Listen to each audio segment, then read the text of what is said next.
Джентиган Уласкан.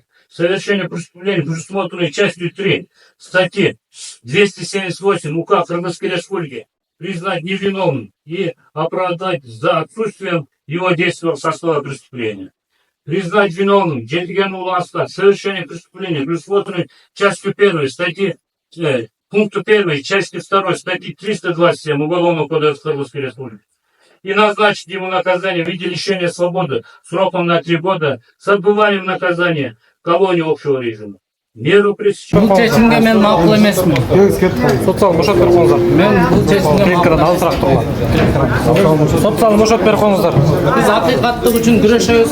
Сот залын бошотуп берип коюңуздар. Сот залын бошотуп берип коюңуздар. Аскар мырза, чечим боюнча айтпасаңыз. Сот залын бошотуп бериңиз. Чечимге мен макул эмесмин. Эмнеге? Анткени бул чечим негизсиз. Өз дагы негизсиз, биз дагы каршыбыз. Сот залын бошотуп берип коюңуздар. Акыйкаттык баары бир жеңет, биз акыйкаттык үчүн күрөшөбүз. Менин кайрылууларымда элди башламандыкка же болбосо бийликти күч менен басып алууга эч кандай чакырык жок. Албетте, мен ал жакта адепсиздик кылгам. Ал үчүн элден кечирим сурайм. Бирок ал сөздөр кылмыш жаза кодексине туура келбейт. Ал деген административдик штраф менен өтө турган иш.